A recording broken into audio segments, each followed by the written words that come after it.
பஞ்சு முறுக்கு மந்த்ரா கடலை எண்ணெயில நானே பண்ணுது. ஒரு சேலஞ்ச், உங்களால இந்த மாதிரி முறுக்கு செய்ய முடியுமா? மந்த்ரா கடலை எண்ணெயில முறுக்கு செஞ்சு பாருங்க. Okay?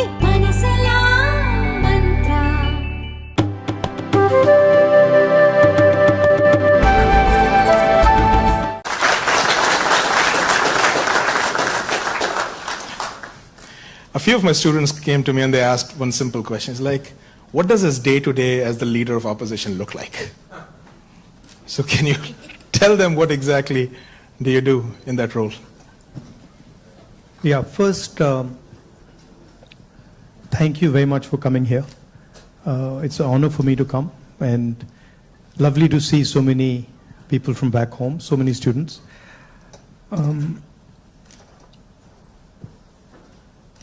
See, opposition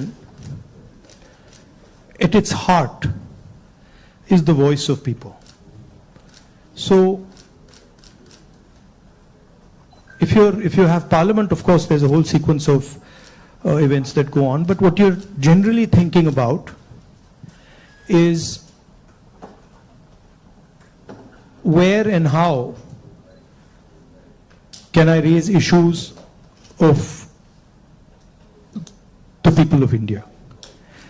And you're thinking from a individual perspective, and you're also thinking from a group perspective, you're thinking from a industry perspective, you're thinking from a farmer perspective, and the important thing is that you do it sensitively and after listening and understanding carefully.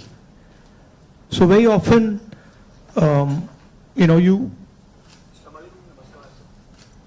you see an issue in the beginning when you're new to politics. You see an issue and you're like, oh, that's what the issue is. But when you go into a little bit of detail, you realize that there is nuance and complexity. So understanding that nuance and then planning your day according to that, that's how it generally works. Parliament, of course, you go there in the morning, and then it's like a war. You go in, and then you fight. It's a pleasant war. It's reasonably fun at times. It can get nasty also, but it's a war of ideas, war of words, and we are trying to put our point of view across, and the government is trying to suppress our point of view. So that's how that works. And then there are a lot of people who come and see you, different types of people, party people, business people, farmers, these type of delegations. So you're constantly listening to what they're saying.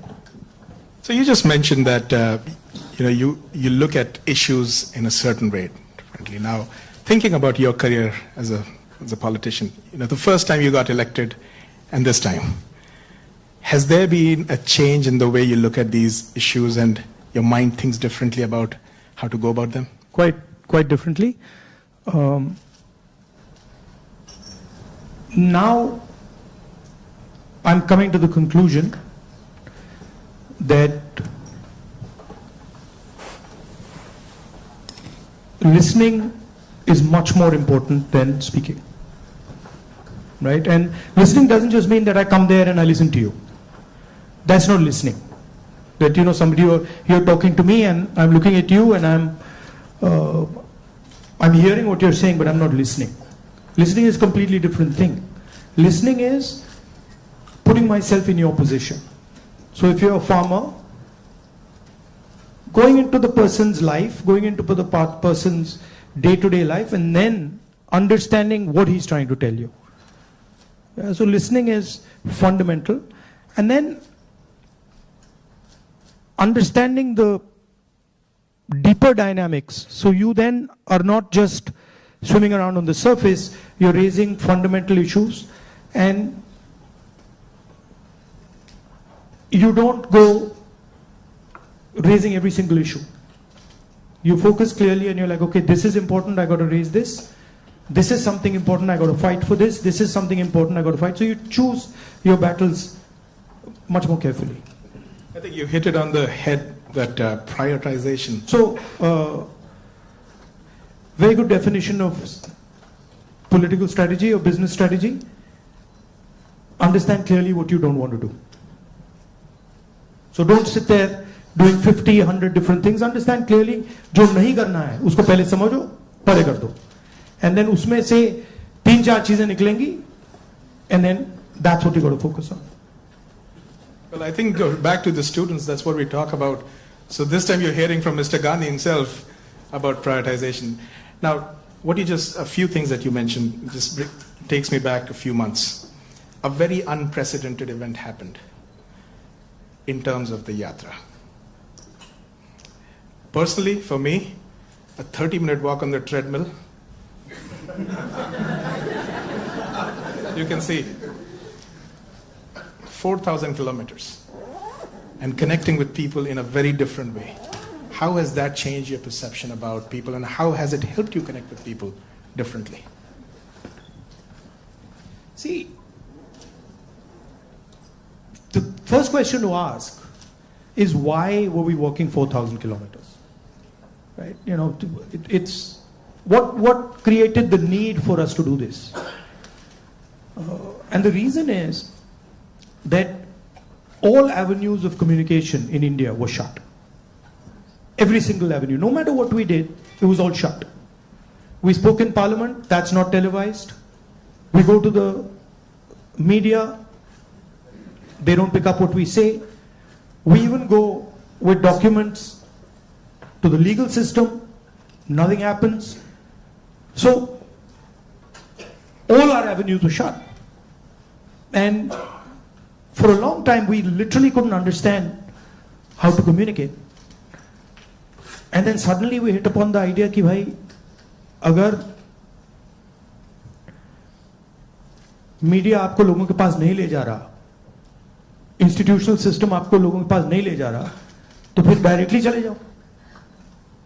And then what better way to go directly than to literally go walking across the country? And so that's what we did. And I must tell you, I had in the beginning itself, I had a little bit of a knee problem. So 3-4 days into it, I was like, "Ye kya kar diya?" I was like, you know, because you get up in the morning, I go running, and so you get up in the morning and you say, "Okay, I'm going to go run 10 kilometers," and you're like, "ठीक है," and then you get up in the morning and you say, "I got to walk 4,000." It's a completely different paradigm, you know. So there was moments of that, okay, this is quite a big thing. But it went surprisingly easy. It was not difficult at all. And it fundamentally changed the way I think about my work. I would say that it completely changed how I view politics, how I view our people, how I communicate with our people, how I listen to people, and not just me. There were many people involved in the Yatra, and all of us. And to me, the most powerful thing that happened organically, on its own, we didn't actually do it, it just happened, was that we introduced, certainly for the first time in India, possibly for the first time in many, many countries, the idea of love in politics. And this seems strange, you know, it's a strange thing because you look at the political discourse in most countries and you will never find the word love in that discourse. It just doesn't exist anywhere. You'll find hatred, you'll find anger, you'll find unfairness, you'll find corruption, you'll find all these words. But you will never find the word love in the language. And the Bharat Jodo Yatra actually introduced that idea into the Indian political system. And it has amazed me how that idea has worked. So now when you reflect on the Yatra, you think about, you know, some of the key moments that happened. Is there any like an aha moment that you want to share with us that you never expected it to happen, but it happened in a positive I'll way. tell you what I realized. And many of you people who are in business school and other public facing spaces, I realized that actually when I was in the Yatra was speaking on its own. So I realized that I was there, but pretty much everything that was coming out of my mouth was actually coming from the Yatra, not for me.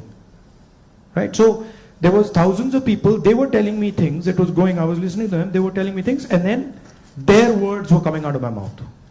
So I was not communicating as Rahul. I was communicating as the Yatra was communicating. And it took me a little while to figure this out, because first I was like, oh, I'm giving a speech. And I have this idea. And I'm going to say this. But then suddenly it started to occur to me that every single thing coming out of my mouth is actually things people have said to me.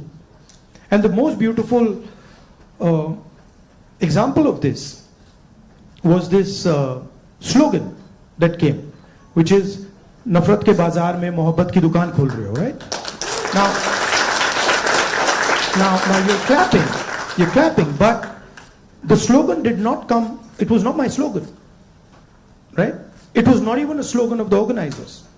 It was a guy who came, I saw him, and he was walking with us, and there was a rope which used to surround us, and he was trying to come in, and he couldn't come in. The police would beat him. So I saw him once there, then I saw him somewhere else. And then I told Alankar, who's standing there, I said, Dekho, usko le aao. So anyway, Alankar went looking for him, he had disappeared.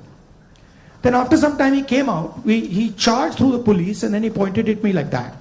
And he said, मैं जानता हूँ आप क्या कर रहे हो, मैं जानता हूँ आप क्या कर रहे हो. So I said, क्या कर रहा हूँ? He said, आप नफरत के बाजार में मोहब्बत की दुकान खोल रहे हो. Right? So then I realized that this is not me. This is the sentiment of the crowd that is speaking. And so that would happen again and again. It would happen sometime. Once it happened when a woman came up to me, held my hand, is walking, and I could feel that something was wrong with the way she was holding my hand. So I said, क्या हुआ? She said, वो मुझे मार रहा है. I said, कौन मार रहा है? He said, मेरा पति मार रहा है. तो I said, मतलब? She said, नहीं, वो अभी मुझे मार रहा था, मैं भाग के आई हूं. So I said, तो क्या करूं? तो I said, पुलिस वालों को बताएं? She said, नहीं, पुलिस वालों को मत बताओ. I said, क्यों? She said, और मारेगा. Now, that's a sentiment of thousands and thousands. I realize that's a sentiment of thousands and thousands of women. That they're being mistreated, they're being treated violently, but they can't say anything. It's hidden. Right? So now when I'm speaking to you right now, I'm saying these things to you, it's not me. It's that girl who's saying it to you. I just transmitted it. So that's the job, in my view, of a politician. Is to listen to sentiment, to understand sentiment deeply, and then to give it to other people.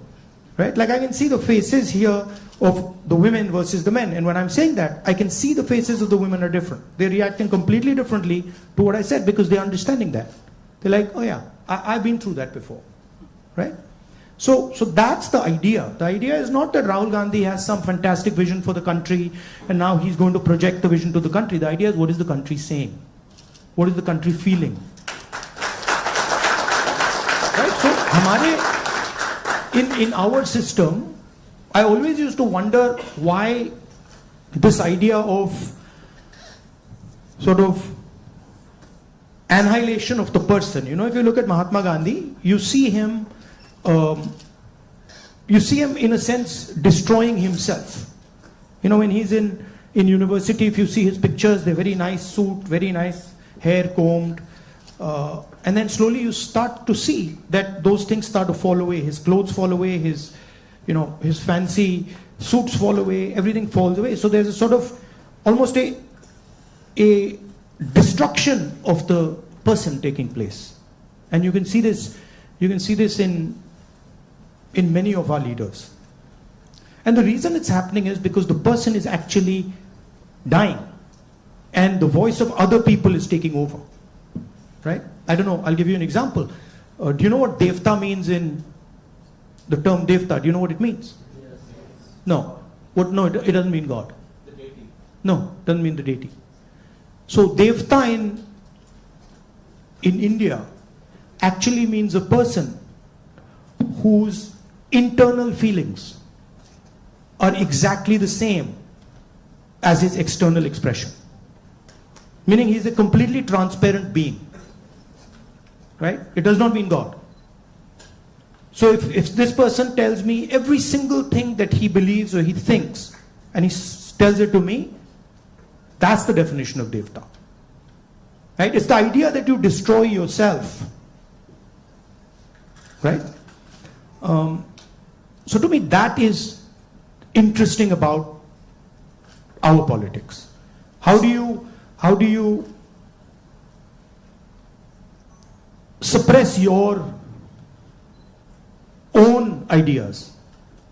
Right? How do you suppress your own fear, or how do you suppress your own greed, or how do you suppress your own ambition and absorb other people's fear, other people's ambition? I think before we go to the next question, this needs a big round of applause. So we just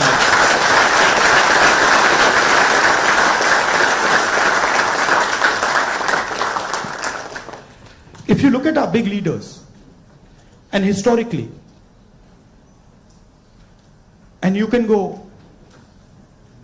see extreme, so you can see a Buddha who's extreme, you can see Bhagwan Ram, same thing,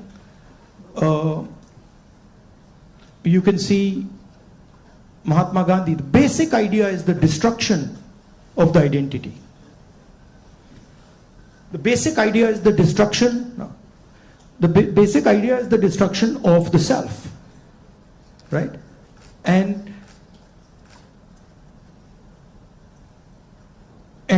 listening to what others are saying. So to me, that's Indian politics. That's the heart of Indian politics, and that's what an Indian leader is. That's how an Indian leader is different than, say, an American leader. An American leader will say to you, listen, we got to go there. I'm going to take you there. Promised land, let's go. Indian leader attacks himself. Gandhi essentially attacked himself. Totally different concept. In some words, in some ways, Bharat Jodo Yatra was an attack on myself. 4,000 kilometers chalna hai, risk hai, goli lag sakti hai, chodo. Let's see what happens.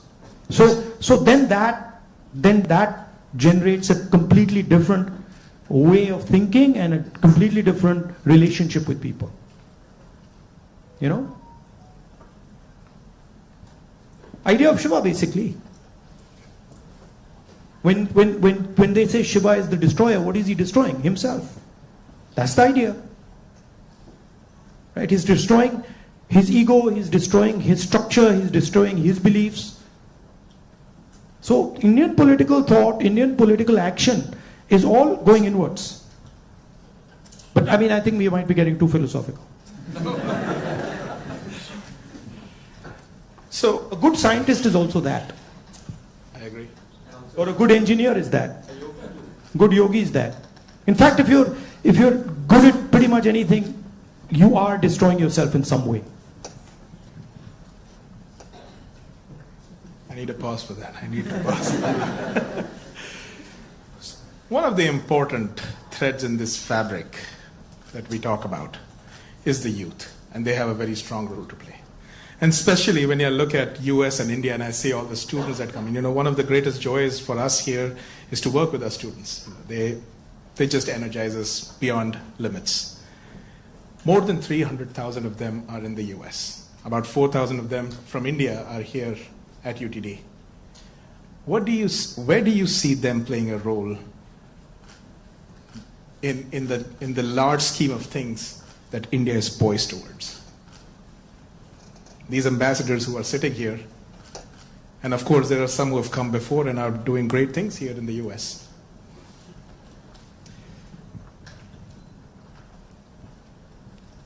in one way, there you are a bridge between the rest of the world and India. So you have ideas and values that you bring to the United States. And often those ideas and values might not be understood so easily in the United States, right? There's a different cultural ethos, different cultural system here. But your ideas are as valuable as anybody else's. In the same way, they also have a culture, an ethos here. Today I met some young guys just before I came here who came to the United States, not students, but people who, driving trucks and stuff like that. And they were saying to me, look, I said, what do you like about the United States? And they said that what we love about the United States is the idea of equality. That a truck driver in the United States gets respect. And as a truck driver in India, there's no way I could get respect, right? Equality is a very powerful idea. And it's an idea that can help India in huge ways. So if you take back the idea of equality, take back the idea of fairness, that's a very powerful thing. So I think you should see yourself as a bridge. And the other thing is, what I've noticed in my life is that individuals can do huge things. And often it's individuals who you don't expect are going to do big things that do it. So system will say to you, university might say to you, these are the best students. And you'll find that actually the guy who's going to make change is sitting somewhere else in the back. And the university has a way of, making that person feel uncomfortable and said, you're not doing well, your grades are not, you're not getting a 4.0. And then suddenly you find the guy who's not doing so well has done much better in life because he's into the habit of questioning things, asking himself, why is it like this and not like that? And sometimes institutions don't react well to that. If they see you always asking questions, they might say, yeah, disturb kar raha hai isko, chup karo, piche baitho, piche bhejo. So that idea of questioning, that idea of resistance, that idea of being a little disruptive, disturbing a little bit, this is a very powerful idea. I use it in my work also. The idea of creating a disturbance. The Bharat Jodo Yatra was a disturbance. Politics is going on like this, let's disturb it. We don't like the way it's going on, we want to do it like this. So I think that's powerful. If you understand the culture you're operating in, understand your culture, and then have this sense of, how can I do something to bridge it, how can I do something to disturb it, it's powerful. Talking about the same youth, I think the life of anybody who's young and is in some, like the 20s, the life is like a soap opera. Every day there is a new challenge, there is something that is... The life of somebody who's in his 50s, 60s, 70s. The soap opera continues. It's not that the soap opera stops at 30, yeah? Let me tell you. In fact, in many ways, the soap opera becomes much more dramatic later. Multiple soap operas start up. But so they have concerns. They have concerns about doing well in life. They're starting off maybe a professional career. They have questions about whether they'll do well or not. Employment also happens to be a key area and I feel across the world right now the youth is kind of rippling through that a phase where there are questions about where they will land professionally from an employment perspective.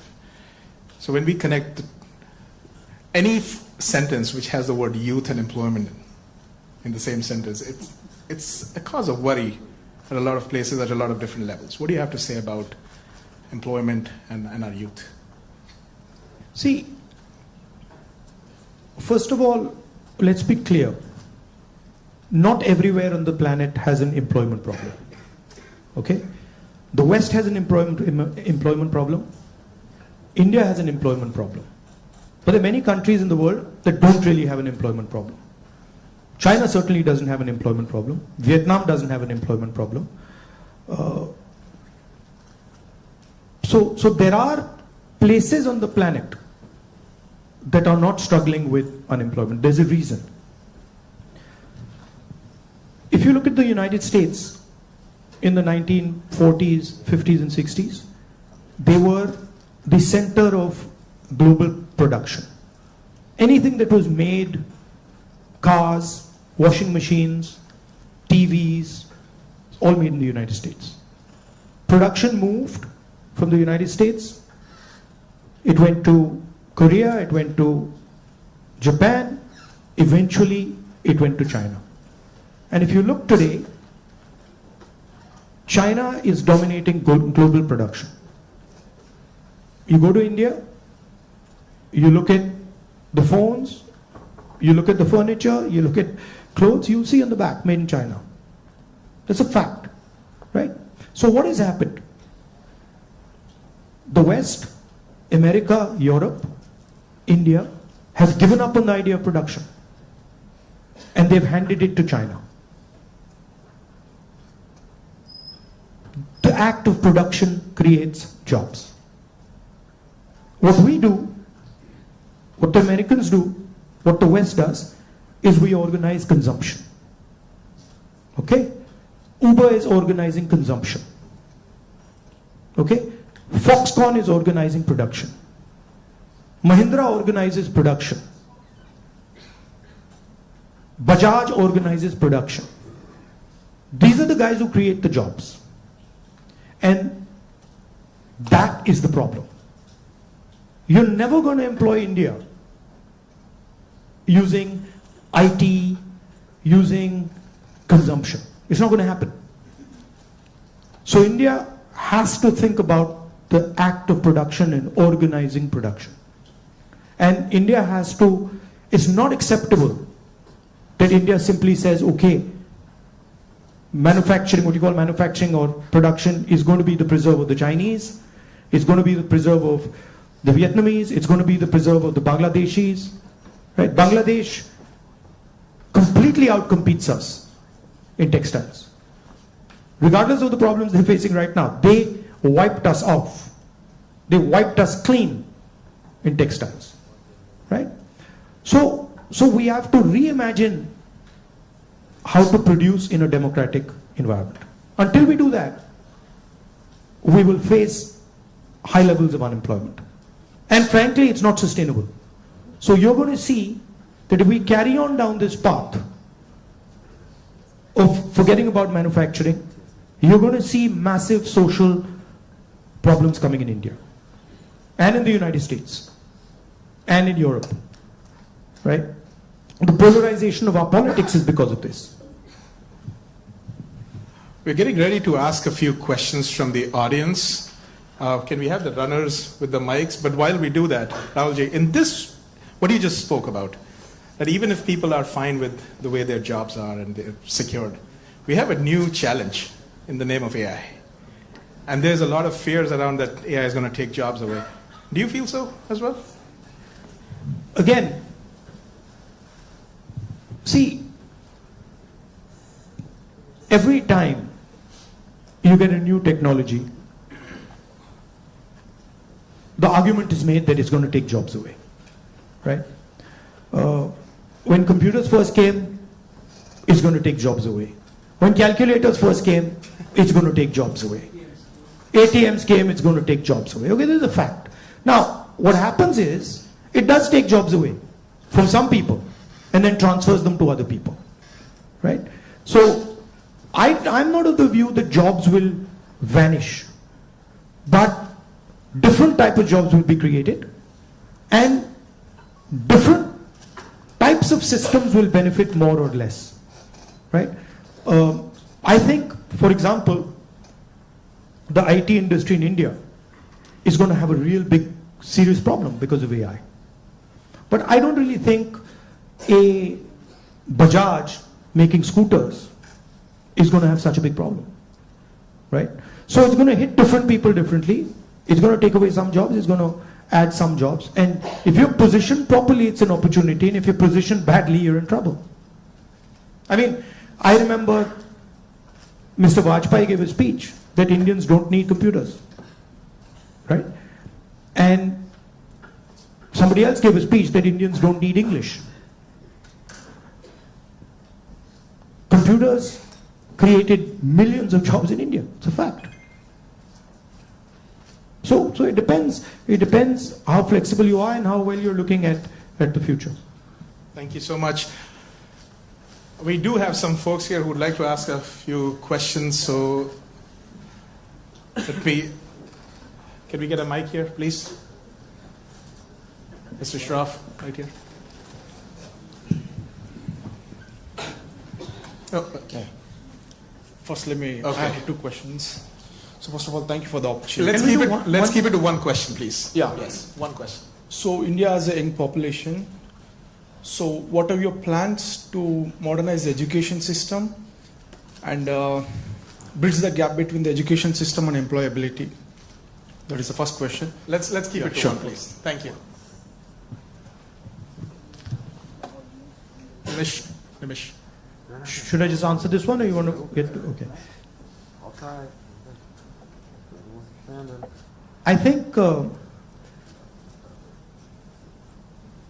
many people say that India has a skills problem. I don't think India has a skills problem. I think India has a skill respect problem. So India doesn't respect people who have skills. But I don't think there's any limit on the skills that are already available in India. Okay? Second, our education system doesn't connect with the business system. So you have a business system that is operating on its own, and you have a sort of ivory tower education system. And the education system in no way connects deeply with the skill structure of India. So I think bridging that gap, linking those two systems of skill and the education system, vocational training, I think is fundamental. I think currently huge problem in the education system is the ideological capture. So, you know, feeding ideology through the education system. Most of our vice chancellors today are placed by the RSS. It's an organization that has a very particular perspective on life, on history, on the future. That's really damaging. Having one organization that is placing all its people in our education system, I think that's damaging.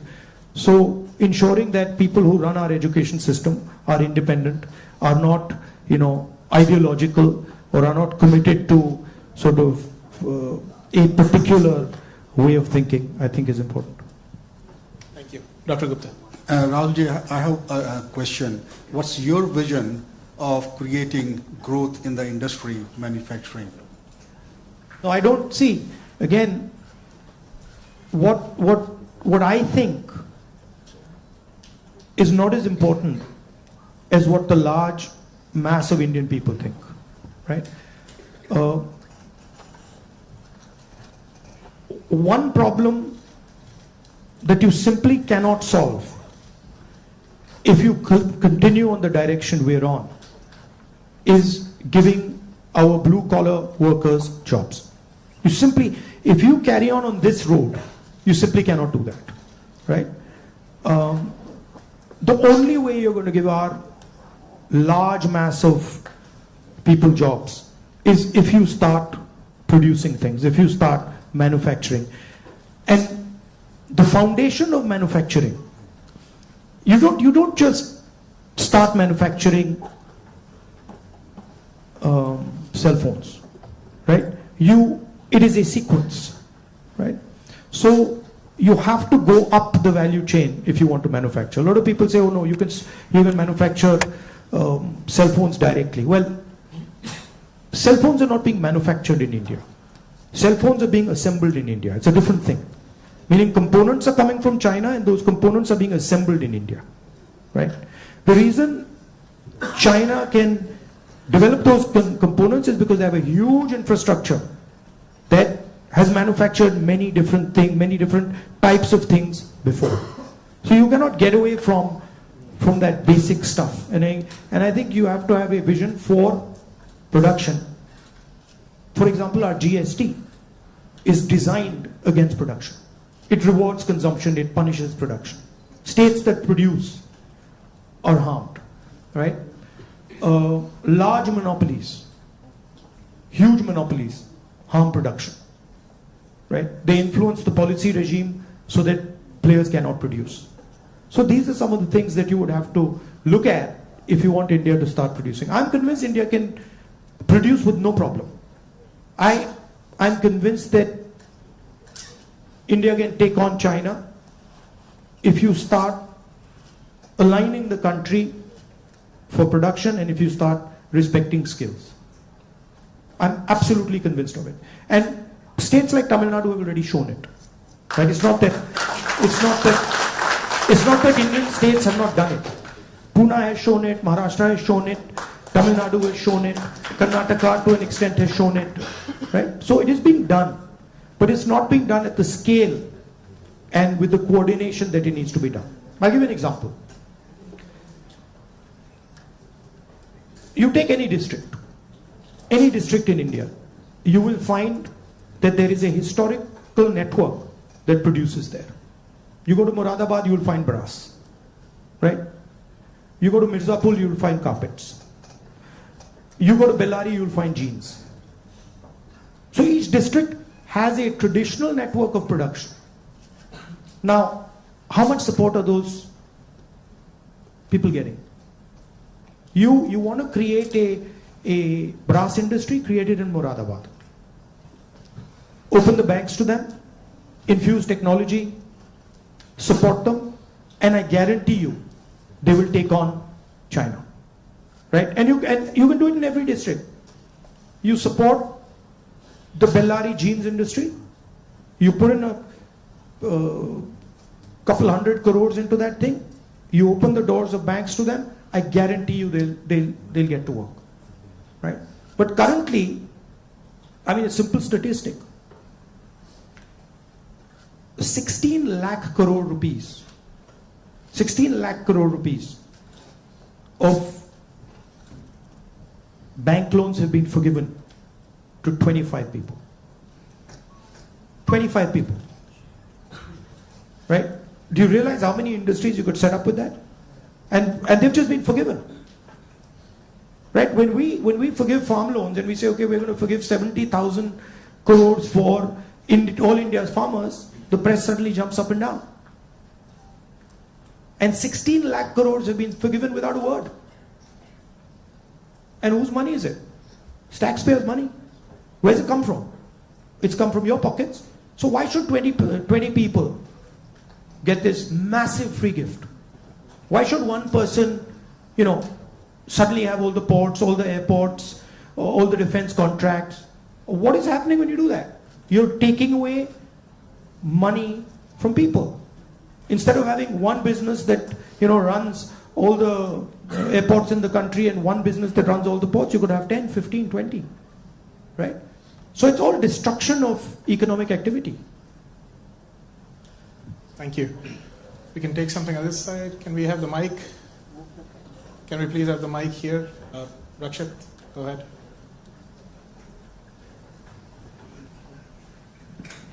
Hello, Rahulji. My name is Rakshit. First of all, thank you so much for being here. We feel so privileged. So my question is, how do you think we as students and youth contribute to and get involved in public service and the development of our country? Come and work with us. We can show you. But realize that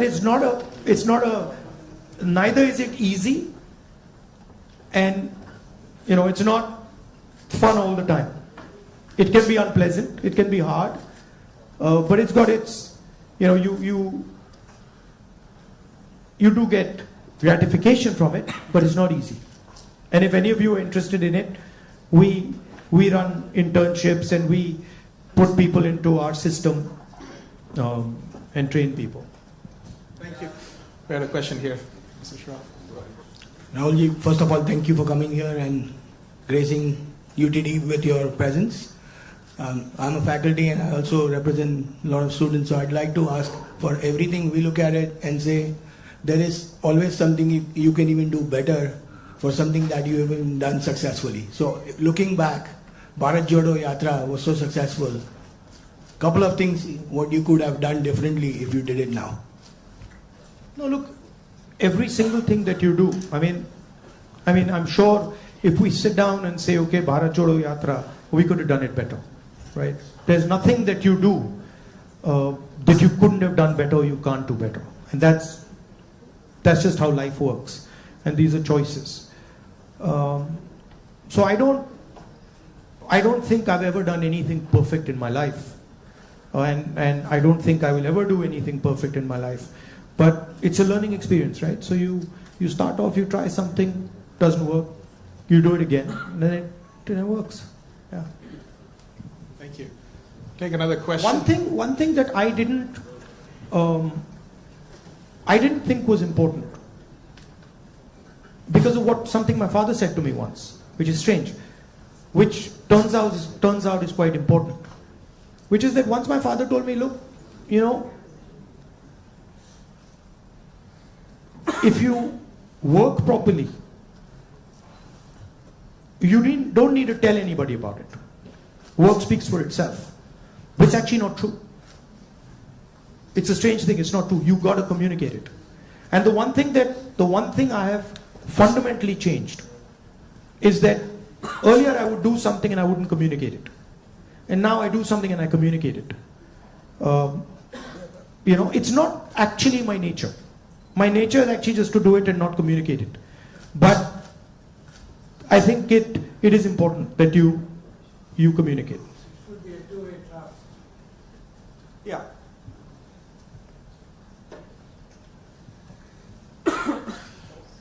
All right.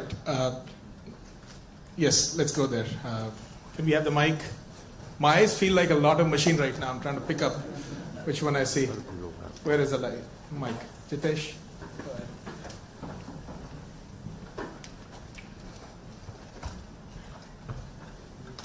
Thank you, Rahulji.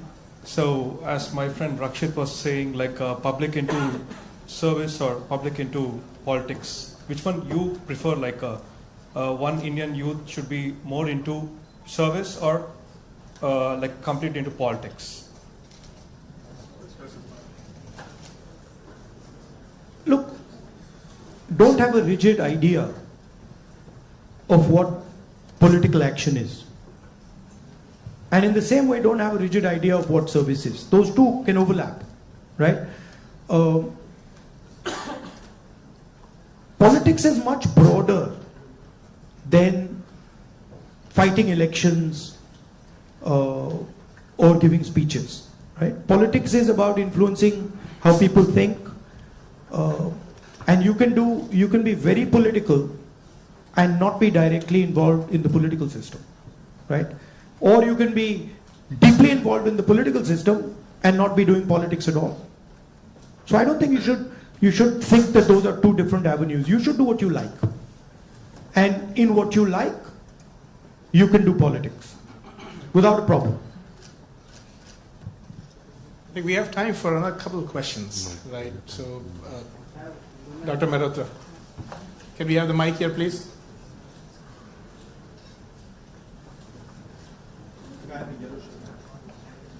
I'll get it. Okay. First off, thanks a lot for being here. It's a rare opportunity and we're truly grateful. To me at least, and I could be wrong here, it almost seems like there are two Indias. One that is reaping the benefits of the growth that we see, and then one that's being kind of bypassed. There's still unacceptably high number of people living in abject poverty who don't even have access to the very basic of quality education. What vision do you have to ensure that this India that's kind of been cut off at least gets some benefits, and that it's a little more equitable, the benefits of India's economic growth? There are clearly two Indias. And very small percentage of people, benefit from India. The vast majority of people don't benefit from it. And if anybody talks about building a country, talks about progress, you simply cannot ignore this fact, right? If you look at our institutions, our businesses, our legal system, anywhere, you will find that it's captured by a very, very small percentage of people. Now, one of the things that I keep saying is that in the 21st century, you need data. And you need to understand the extent of this capture. I think when people actually understand the extent of this capture, they will be shocked, right? And so, for example, the idea of a caste census is a way of shining the light on this capture, right? It amazes me when people say, oh, there shouldn't be a caste census. It's like saying his leg is broken and there shouldn't be an X-ray. Why not? Right? What's the problem? What's the problem with an X-ray? Second thing is the issue of skill, right? You've heard of the Eklavya story? You've heard of the Eklavya story? Yes. If you want to pin down what is happening in India, it is millions and millions of Eklavya stories every single day. The people with skill, their thumbs are being cut off. They're not being allowed to operate. They're not being allowed to thrive. And it's happening across the board. So, respect for skills, supporting skills financially through technology, that's how you'll unleash India's power. You're not going to unleash India's power by empowering 1%, 2% of India. And, it's not interesting for me. So, I'm very passionate about this. I'll give you an example. Some time back, when we were in government, we were talking about skill development. And the gentleman who was running, he was appointed by Manmohan Singh ji for skill development. He came to see me. And we were having a conversation. And he was explaining to me how he was going to build ITIs. And he was going to put trainers inside ITIs. For plumbing, for hair cutting, for carpentry, for stuff like that. And I was listening to him. And I asked him a question. And what I said was, look, you're building these ITIs. And I gave him an example. I said, let's say you want to train 1 million barbers. Now in your model, what you're going to do is, you're going to have these ITIs, 1,000 of them across the country, and you'll train these barbers. But that's not where the barbers' skills lie. That ITI is not where the barbers' skills are. The barbers' skills are with the barbers. So I said to him, why don't you do this? Why don't you set up certification centers? And then go to every single barber in India and say, listen, this is what we'd like you to train. For every guy you send to our certification center, we'll give you X amount of rupees. So let's say you have, 1 million barbers in India. And you go to 1 million barbers and you say, listen, you guys have the skills. We want to train barbers. And now start training barbers. And for every guy you train, send him to the certification center. And the moment we find that he's certified and he has been sent by you, we pay you. How long will it take you to 1 million barbers? 2 months? 3 months? Right? He just looked at me as if I was crazy. Right? Because for him, the skill isn't there. The skill isn't the ITI. But actually the skill is with the barbers, with the plumbers, with the carpenters. Those guys have the skill. That's the skill network. So why are you not using it to train? Just recently I went to I was driving past Sultanpur and I walked up to this shoemaker.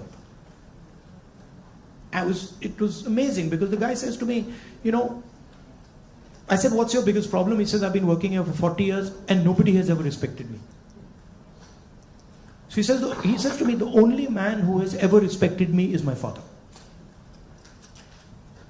Right? So I was thinking about this. And then he says to me, you know, there was this scheme. And they said that, you know, they've got this scheme for shoemakers. It was in Lucknow somewhere. So he says, so I, you know, went to Lucknow. And I said, so what did they do? They said, well, they said they're going to teach me how to make shoes. He says, but I've been making shoes for 40 years. And I could teach those people how to make shoes. Right? So it's a fundamental disconnect with where the skills are. There's no shortage of skills in India. There's shortage of respect of skills in India. So you want to find the best carpenters in the world, they're sitting in India. But nobody respects their skill. Nobody actually tells them we believe in you and we want you to build something. Right? So you can't build industry without respecting skill. Thank you. Maybe we are in time for one last question. So the lady here in the stripes, can we get the mic to her? And I request our ISA officers to come on this side, please, on the stage, while we do that. Go ahead. So as we all know, the female labor participation in India is quite abysmally low, and no country can ever progress or become developed with only 50% of their population working. So what would Mr. Gandhi's plan be for increasing our labor participation of women? It's not just labor participation.